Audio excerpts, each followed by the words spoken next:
नमस्कार दोस्तों, आज मैं आप सभी लोगों के लिए गौतम बुद्ध से जुड़ी एक कहानी लेकर आई हूँ। गुस्सा एक ऐसी बुराई है जिसकी वजह से हमारी सोचने व समझने की शक्ति खत्म हो जाती है, इसलिए इस बुराई से बचना चाहिए।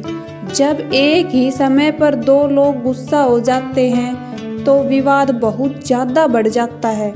जब सामने वाला व्यक्ति गुस्सा करता है तो हमें शांत रहना चाहिए।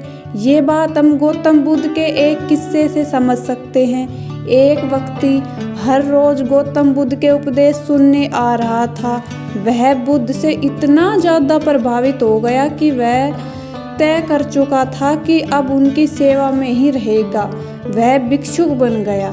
वह व्यक्ति एक अच्छे परिवार से था। जब वह भिक्षुक बन गया तो उसके घर में हंगामा हो गया। उसका एक रिश्तेदार इस बात से बहुत ज़्यादा गुस्सा हुआ। बुद्ध उपदेश दे रहे थे, कई लोग उनकी बातें सुन रहे थे।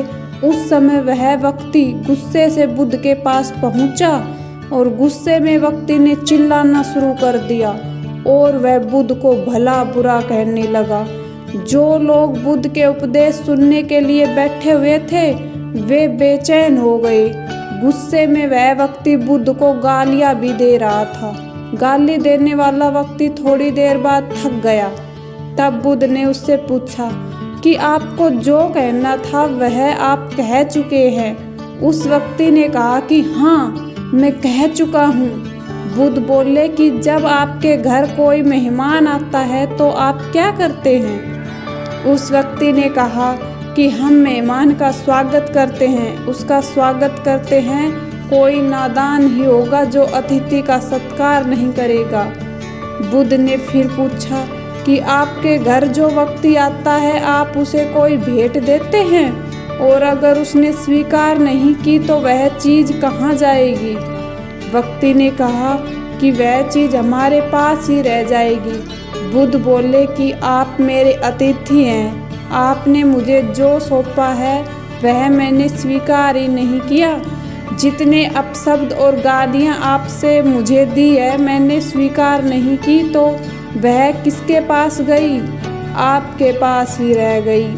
बुद्ध की बात सुनकर वह व्यक्ति गुस्सा हो गया। बुद्ध कि इस कहानी से हमें यह सीख मिलती है कि अगर कोई व्यक्ति हमारा अपमान करता है, अपशब्द कहता है, तो हमें शांत रहना चाहिए। ऐसी बात स्वीकार ही नहीं करनी चाहिए, क्योंकि अगर हम ऐसी बात को स्वीकार करेंगे तो हमें भी गुस्सा आएगा।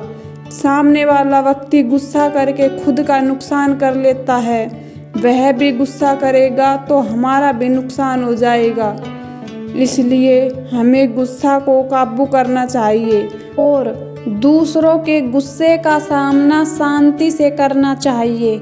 इसलिए आप सभी लोगों को हमारी कहानी अच्छी लगी हो तो लाइक एंड सब्सक्राइब ज़रूर करें।